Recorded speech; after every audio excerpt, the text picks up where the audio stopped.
Bien, mis hermanos, tengan ustedes muy buenos días. Agradecer a Dios el día de hoy. Nos encontramos ya en un séptimo día de la semana. Y estamos también culminando ya, terminando esta lección. Se ha tratado acerca de la oración. Hemos hablado acerca de este maravilloso medio que nos lleva a comunicarnos con el Creador. Y el día de hoy estamos finalizando con el último desarrollo de esta lección y quisiéramos que donde tú estás también puedas ser parte de este estudio. Antes de poder comenzar, quisiéramos orar, quisiéramos comunicarnos con nuestro Creador. Ahí donde estás, te invito a que nos acompañes, vamos a orar. Padre querido, gracias le damos, Señor, por 3 meses de bendición que ha sido, Señor, dado por usted y que el día de hoy estamos culminando una lección más. Gracias porque permite que estemos, Señor, en pie de batalla, en pie de lucha. Y quisiéramos, Señor, que nos acompañe siempre, que su Espíritu Santo sea, Señor, el quien dirige esta obra, quien dirige este estudio. Querido Padre, gracias por su maravilloso amor y su cuidado que tiene para con sus hijos. En esta mañana, Señor, acompáñenos y enséñenos una lección más, un desarrollo más. Le pedimos estos favores porque confiamos en la justicia perfecta de nuestro Señor Jesús. Amén. Bien, queridos hermanos, el título para esta semana, que ya estamos culminando el día de hoy, el último remanente. Si nosotros hacemos un recuento de todo el estudio acerca del remanente de Dios, podemos encontrar que desde Adán ya el Señor tenía un remanente. En otras palabras, tenía un resto, un pequeño grupo que consideraba, porque ese grupo tenía un afianzamiento de la verdad a la cual el Señor lo tenía en cuenta y le daba su bendición. Este último remanente es el remanente del tiempo final que se acerca en estos tiempos, de alguna manera, y que este remanente hará y dará a lucir el mensaje maravilloso de parte de nuestro Señor Jesucristo. Queridos hermanos, amigos, vamos a comenzar este estudio y quisiéramos ir al texto de memoria.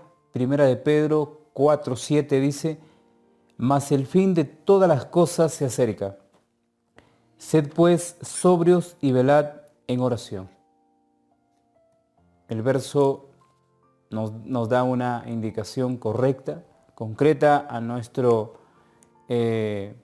conocimiento, a nuestra relación con Dios. Mas el fin de todas las cosas se acerca. Sed pues sobrios y velad en oración. Ser vigilantes en la oración hasta que Cristo venga por segunda vez, y cuando Él venga, entonces dejaremos este maravilloso medio que ha sido dado a su pueblo durante las edades. Dice, alza tus ojos, página 344. Necesitamos orar como nunca hemos orado por el bautismo del Espíritu Santo. Si hay algo que tenemos que hacer cada día es orar por ese maravilloso bautismo por el Espíritu Santo. Si bien es cierto, muchos hemos sido bautizados por agua a través de ese rito importante que el Señor ha dejado como un legado, pero aparte de ese rito que hacemos cuando creemos en el Señor Jesús, tenemos que sumergirnos en ese bautismo del Espíritu Santo, en ese bautismo espiritual que nos llevará a concretar una vida en comunión con el Creador. Entonces, mis queridos hermanos, amigos, Y todos los que están escuchando este mensaje, quisiéramos invitarles a buscar en Primera de Pedro, capítulo 4, verso 7. El libro de Primera de Pedro, capítulo 4, verso 7. Dice la palabra: mas el fin de todas las cosas se acerca. Sed pues sobrios y velad en oración. Eso es lo que menciona el verso que acabamos de leer, pues es el verso de memoria que lo volvemos a repetir en esta pregunta que vamos a tener en esta mañana. Pero también queremos invitarles a buscar el libro de Efesios, capítulo 2, del 1 al 5. El libro de Efesios, el capítulo 2, vamos a leer el capítulo 2 del libro de Efesios, del verso 1 al 5. Y la palabra dice lo siguiente: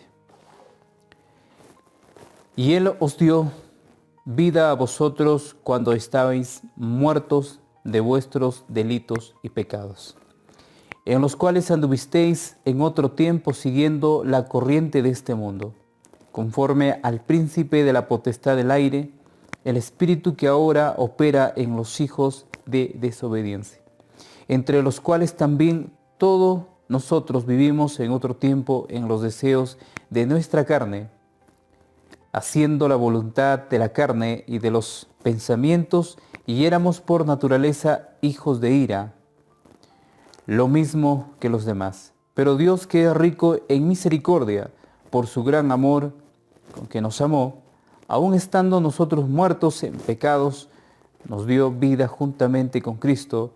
Por gracia sois salvos. Queridos hermanos, a la pregunta de esta mañana dice: ¿qué es necesario para recibir el prometido Espíritu Santo en su plenitud? ¿Qué es necesario para recibir el Espíritu Santo en su plenitud? Estamos viendo que nosotros necesitamos despertar de ese sueño profundo que se puede considerar como una muerte espiritual. Porque muchos de nosotros podemos pertenecer a un grupo, a una iglesia, pero netamente dentro de ese círculo existen cadáveres espirituales, a la cual no se puede distinguir porque están metidos también con una indiferencia a ese llamado del Señor, porque están haciendo su voluntad y no la voluntad de Dios. Hay aquel que hace la voluntad suya y no hace la voluntad de Dios, se considera pues de alguna manera un cadáver espiritual, pero completamente sacado todo de contexto, que significa el poder o en el poder de Dios. Entonces, hermanos queridos, la palabra del Señor también nos menciona en Lucas el capítulo 15 y el verso 24. Te invito a buscar ahí el libro de Lucas, el capítulo 15, y vamos a leer el verso 24. Hay una declaración muy importante por parte del apóstol.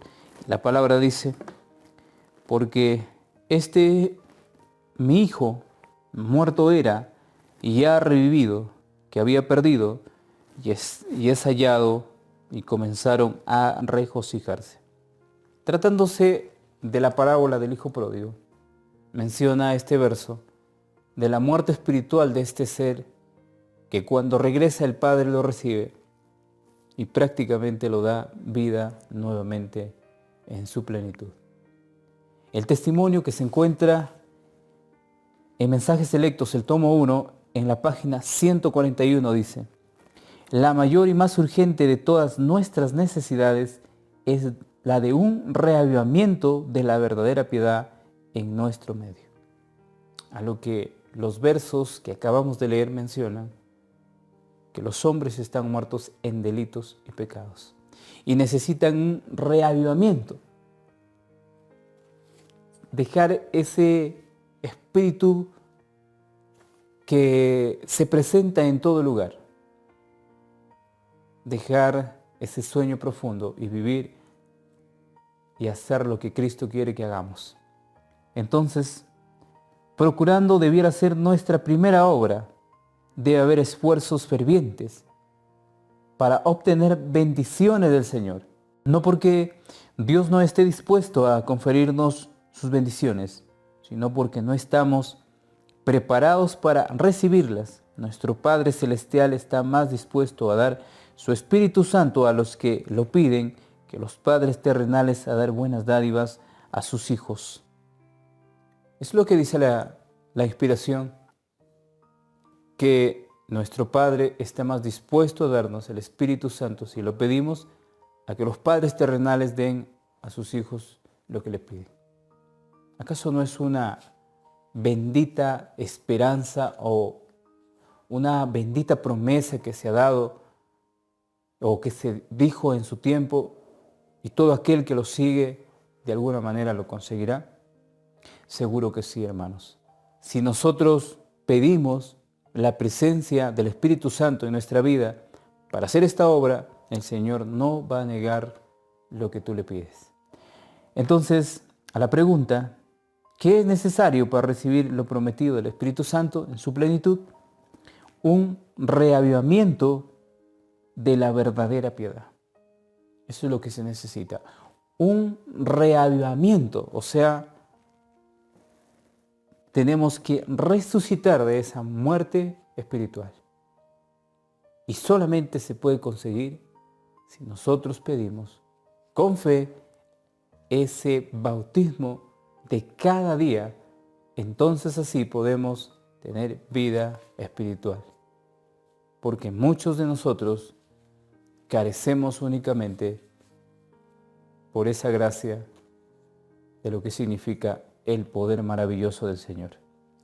Entonces, queridos hermanos, amigos, tenemos el último remanente. Dice la segunda pregunta: ¿por qué necesitamos orar respecto a algunos peligros que están intensificándose en estos últimos días?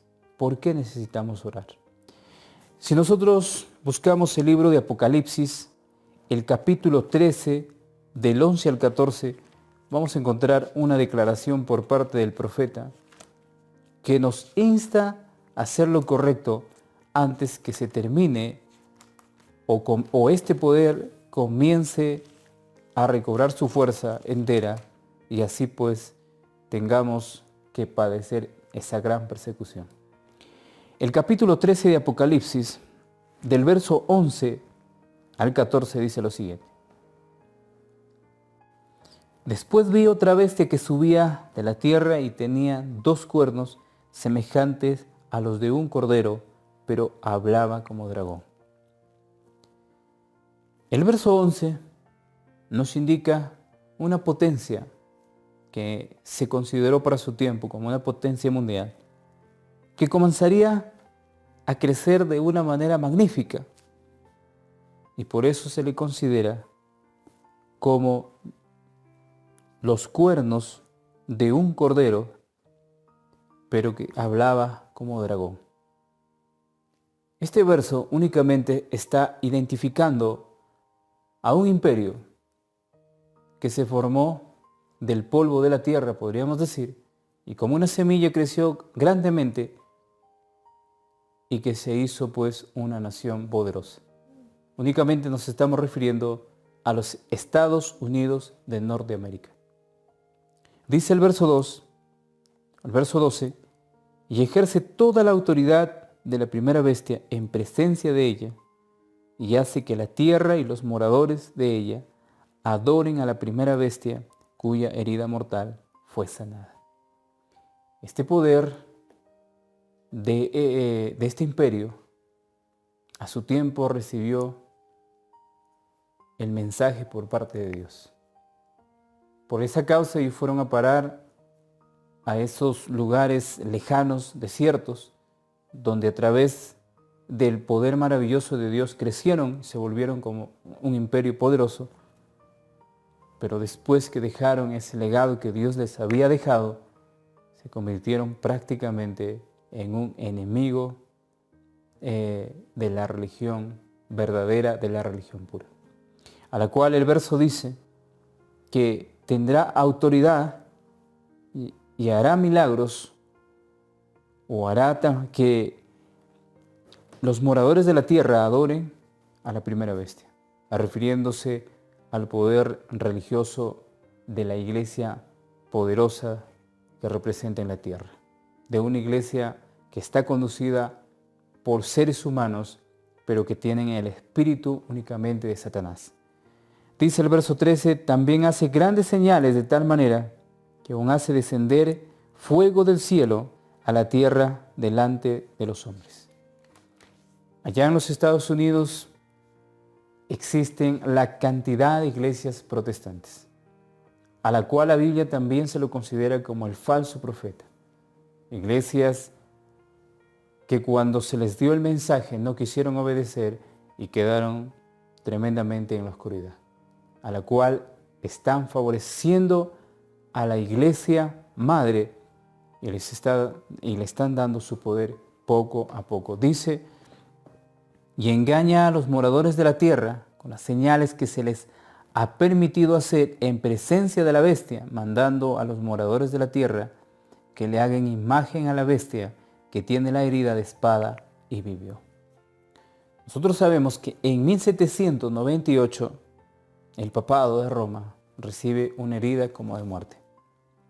Pero más adelante, a través de la historia, esa herida ha ido sanando, a la cual en esta época en la cual estamos viviendo, este hombre arrogante que se hace llamar el representante de Dios, que es el papado actual, está siendo movido por un espíritu de demonio a la cual dirige el enemigo de Dios. Y que él es el centro de adoración a la cual el apóstol Pablo dijo en algún momento que sería objeto de culto y que se sentaría en el lugar de Dios haciéndose pasar por Dios.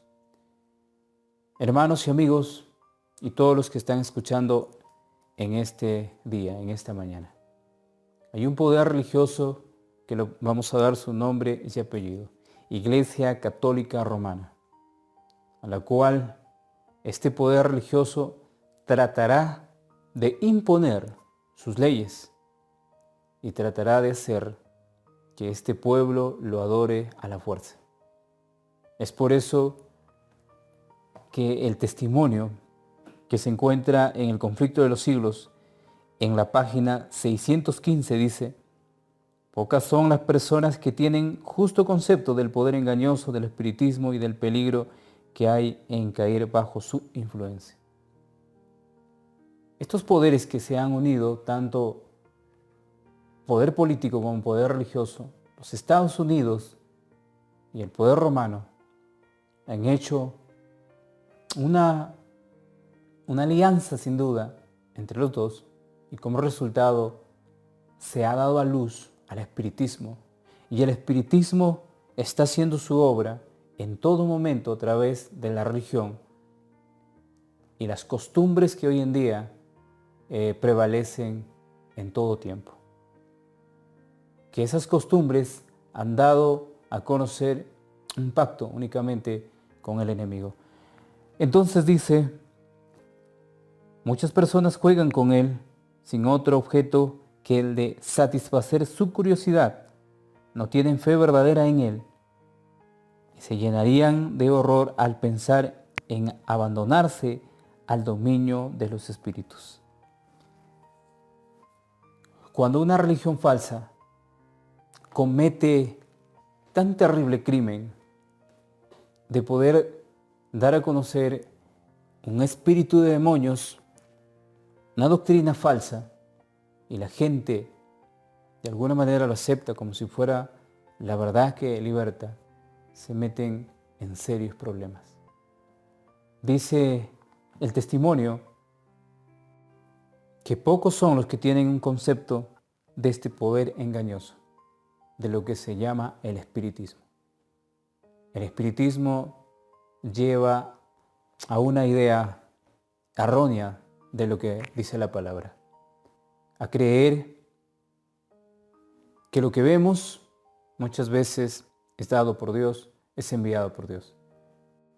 Entonces, dice la pregunta, ¿por qué necesitamos orar respecto a algunos peligros que están intensificándose en los últimos días?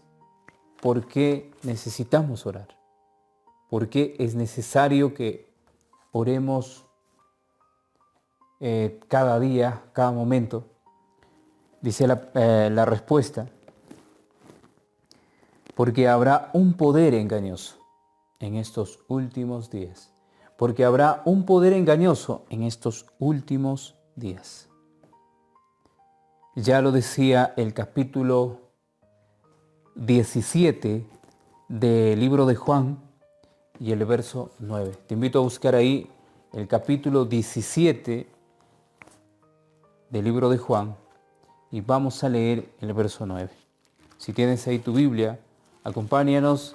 Estamos meditando y desarrollando esta lección para el día de hoy y quisiéramos también que tú formes parte de este estudio. Dice la palabra, yo ruego por ellos, no ruego por el mundo, sino por los que me diste, porque tuyos son. El Señor está orando de alguna manera en su época por sus discípulos. Y el Señor está dando a conocer que este medio es importante para estar en comunión con el Creador.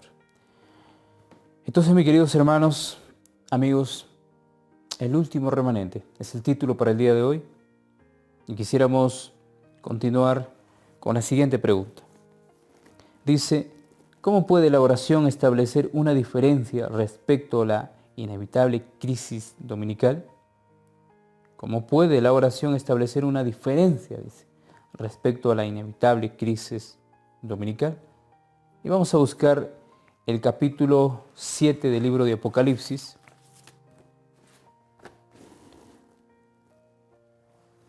El capítulo 7 del libro de Apocalipsis, del 1 al 3.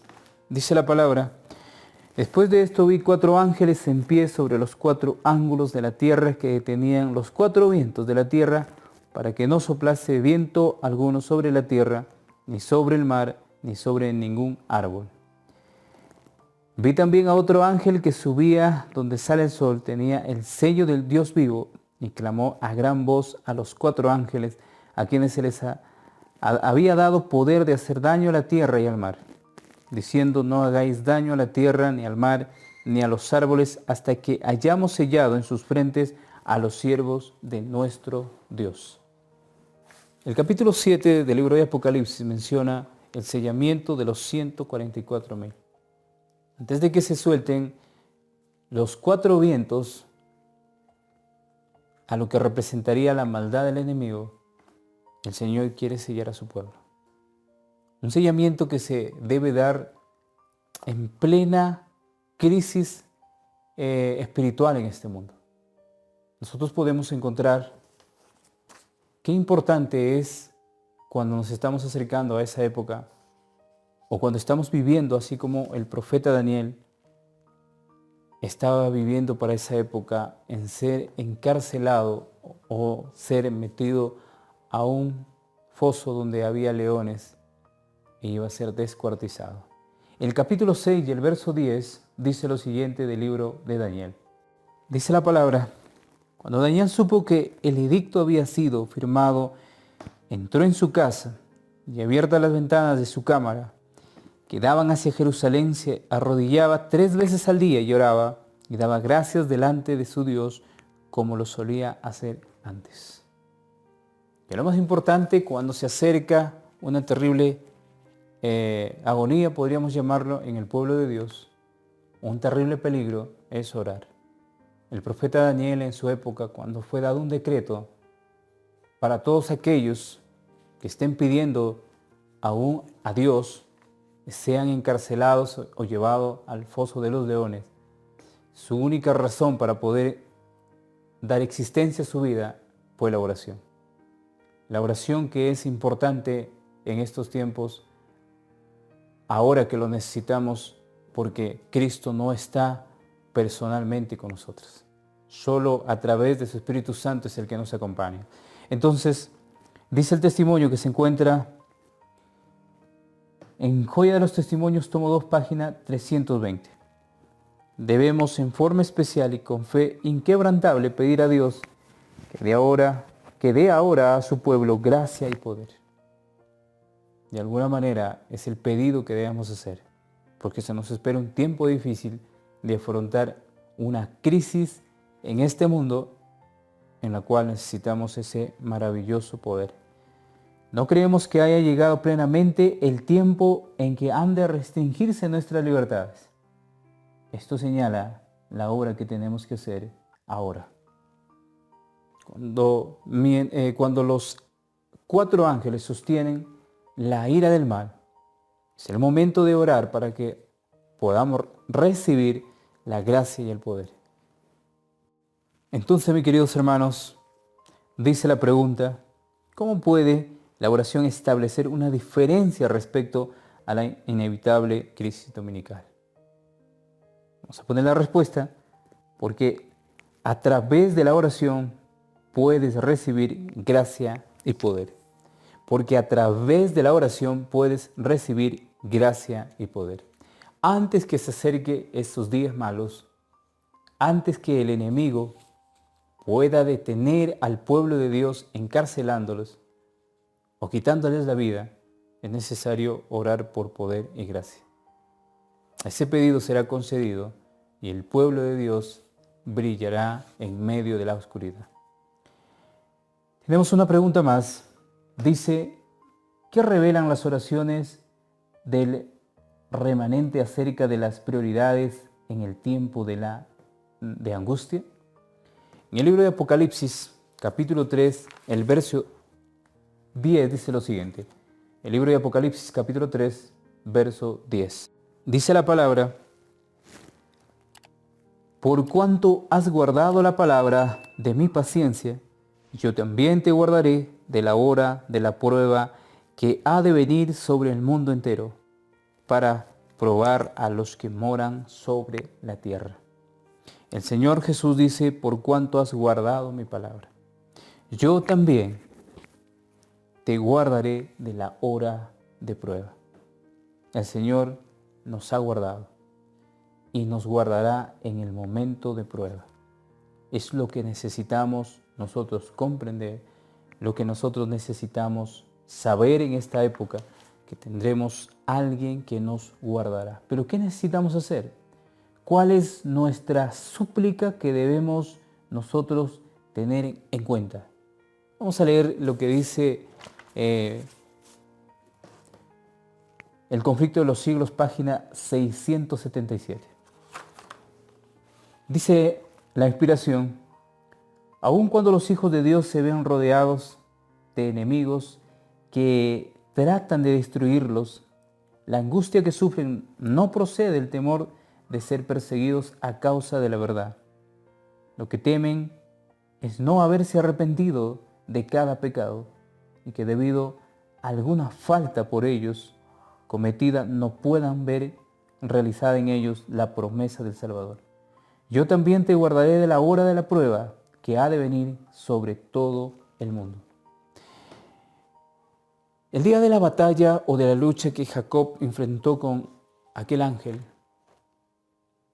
estaba pasando un gran momento de angustia mental. La inspiración dice que ocurrió algo en él para que él pueda ser perdonado y a la vez ser iluminado por ese poder maravilloso. En el libro de Patriarcas y Profetas, en la página 176, dice lo siguiente. Jacob luchó y venció. Por su humillación, su arrepentimiento y la entrega de sí mismo, este pecador y extraviado mortal prevaleció ante la majestad del cielo.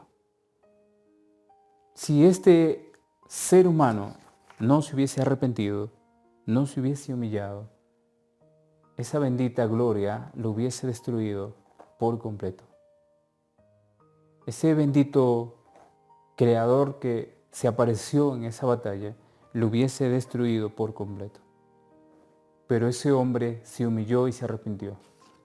Es así como este pueblo también, en esa gran batalla que tenga en el tiempo de angustia, tendrá que humillarse y arrepentirse. Ya el testimonio en Conflicto de los Siglos decía que ellos se preocupan únicamente por si algún pecado no se hayan confesado. Quieren ser salvos. No les interesa morir, solo les interesa que sus pecados sean perdonados. Dice la pregunta, ¿qué revelan las oraciones del remanente acerca de las prioridades en el tiempo de angustia? El arrepentimiento de cada pecado. El arrepentimiento de cada pecado. Entonces, queridos hermanos y amigos, estamos ya finalizando este último estudio, estamos terminando esta lección y quisiéramos agradecer a Dios porque ha permitido que nosotros estemos desarrollándolo el día de hoy. Dice la siguiente pregunta, la penúltima pregunta, ¿existirá un tiempo en que no sea necesaria la oración? Es una pregunta muy importante, si llegará el tiempo cuando ya no necesitemos orar. Vamos a ver lo que dice el libro de Primera de Corintios, capítulo 13 y el verso 12. El libro de Primera de Corintios, el capítulo 13, y vamos a leer el verso 12. Si tienes ahí tu Biblia, te invito a buscar en Primera de Corintios, capítulo 13, y vamos a leer el verso 12. Dice la palabra, ahora vemos por espejo oscuramente, mas entonces veremos cara a cara. Ahora conozco en parte, pero entonces conoceré cómo fui conocido. El apóstol Pablo menciona que hoy vemos a través de un espejo, o como por un espejo. Pero llegará un momento en que estemos cara a cara. Cuando tú estás alejado de tu familiar o de tu pareja, tú te comunicas a través de este medio, que es el celular, o a través de una carta. Pero el día que te encuentras con tu ser querido, tú estás cara a cara. Ya no necesitas un celular o una carta para comunicarte con esa persona. Es así, cuando llegue el momento indicado, el Señor estará cara a cara junto con sus hijos. La oración ya no será necesaria porque este pueblo tendrá a su Dios, a su Creador, frente a sus ojos. Dice el testimonio que se encuentra en el instructor el 6 de abril de 1899. Dice, aquellos que mediante la fe en los méritos de la sangre de Cristo tienen las manos limpias y el corazón puro, recibirán la vestidura blanca, la corona de justicia y la vida, que seguirá paralelamente con la vida de Dios. No hay límite para las bendiciones que podemos recibir en respuesta a la oración ferviente y sincera. Hermanos queridos, aquellos que mediante la fe, a través de los méritos de Cristo, tienen las manos limpias y el corazón puro, recibirán la vestidura blanca. El día que reciban esa vestidura blanca, por completo, de acuerdo al capítulo 15 de Primera de Corintios, en un abrir y cerrar de ojos, los cuerpos serán transformados. La vida interior será transformada completamente, alejado rotundamente del pecado. Entonces ya no necesitaremos de un manual, de un escrito, porque estaremos cara a cara con el gran Creador. Entonces, la pregunta, ¿existirá un tiempo en que no sea necesaria la oración? Cuando seamos transformados a su misma imagen. Cuando seamos transformados a su misma imagen. Entonces dice la última pregunta, ¿a dónde tenemos que ir para que nuestras vidas estén más seguras? Vamos a buscar el libro de Lucas, capítulo 10 y el verso 39. Vamos a buscar el libro de Lucas, el capítulo 10, y vamos a leer el verso 39.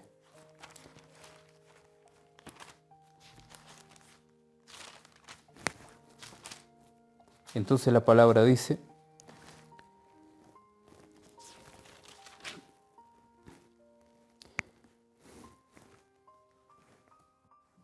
entonces dice la palabra, esta tenía una hermana que se llamaba María, la cual, sentándose a los pies de Jesús, oía su palabra.